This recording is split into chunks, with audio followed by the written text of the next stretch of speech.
Yo, what's going on? So thought what we'd start to do is just a little segment of sort of like a little bit of daily activities of what I get up to on a day. You now rocking with the best.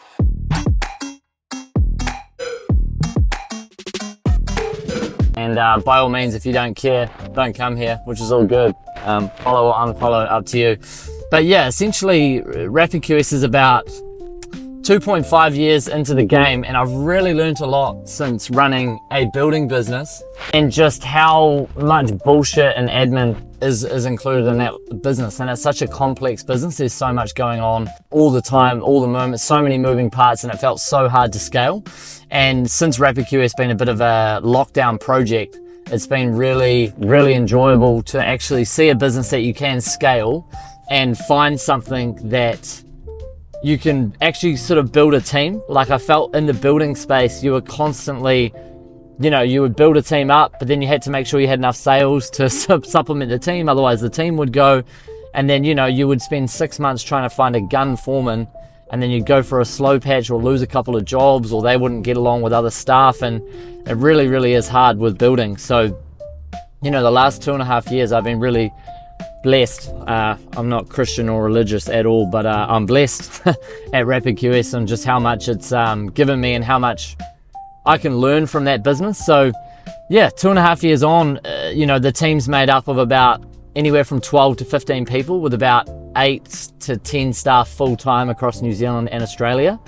And we have contractors that come and go all the time. But the structure essentially is, I don't have an ego, but I'm not going to say I'm at the top of the food chain, but I'm just the person who manages all the social medias. So I find it really funny when people are like, they message us and go, shit, you must be super busy, have a lot on your plate. Thanks so much for replying to my Instagram message or TikTok. And I'm like, guys, I'm not doing all the pricing. By all means, I probably price 4 to 5 jobs a week, and they're kind of only maybe under 70,000. And the reason why I like to do that is I like to stay in check with labor, sub-trade items. Like if I get a niggly little job, I like to ring up a subby in that area, find out what they're charging, how much it is, etc.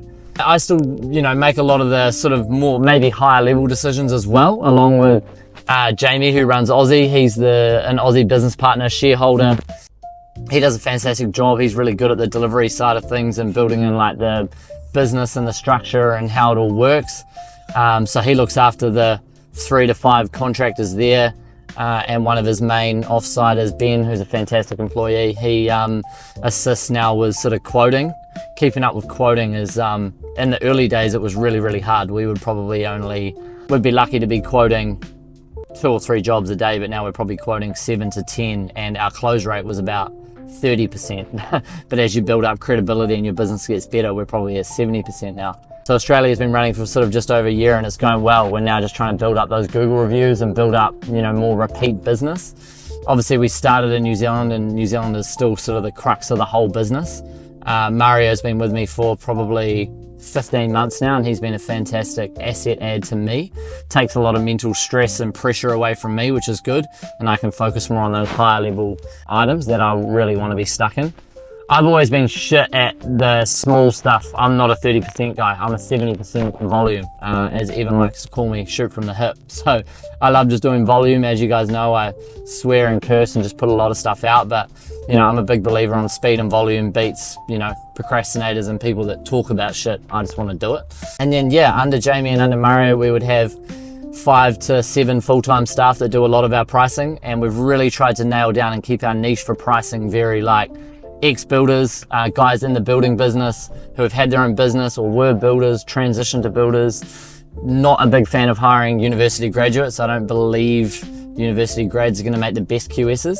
I think you really need that aspect of have been in the field, know how long shit takes, understand building labor, etc. And then one of the hardest hires we've had recently, it's midday, I'm just about to go to the gym. I've got tennis tonight, so I'm just trying to do something while I drive from Mount Eden to Royal Oak. Evan's been a fantastic add to the business, but unfortunately his role is one of those roles where you don't see instant gains. And I've always said this to him, I look at my ROI of work and ROI, return on investment. If I post a good Instagram video or a good piece on TikTok or Facebook, I know I can tune out a QS report, which is money for us, within 5 hours, you know, versus Evan's been here on salary, part-time salary for 5 months, and we haven't seen a lot of hard deliverables yet, but the stuff that he's working on is, you know, 4 to 6 to 12 month plays. So that's been really, really hard, because obviously imagine you as a builder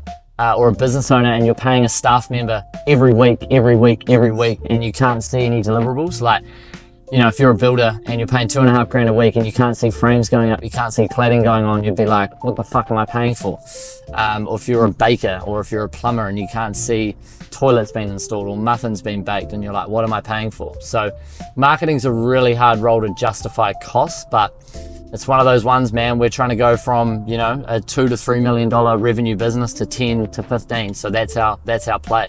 Yeah. And then I've got a personal assistant, Paris. She helps me with a lot of admin, a lot of tasks. Shit, she rung up and sorted out my Wi-Fi and my power, because I lose the plot at Mercury when they can't send a Wi-Fi modem to me within 2 working days, you know. So Paris is good. She helps book all the podcasts, which is a whole nother beast of the business, which we'll discuss about. But yeah, essentially the tree at the moment is, you know, myself somewhere in the top level, and then yeah, Jamie, Mario, and as we add on the UK, that will come in. And then we've got, you know, Evan, and Tenzin's our content creator. He does a lot of our ads. He's our ad specialist, does all our SEO, make sure we're like working towards a budget, looks at where we're spending money, how much we're spending, where our best ROI, there's that word again, return on investment is.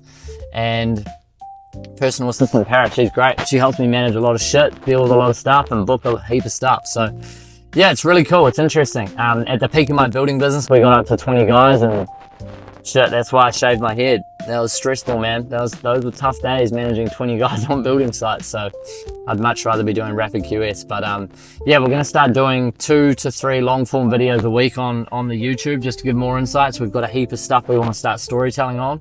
And yeah, thanks for the journey. Comment below if you've been watching. Let us know if you follow us on socials, and much appreciated. See you on the next one.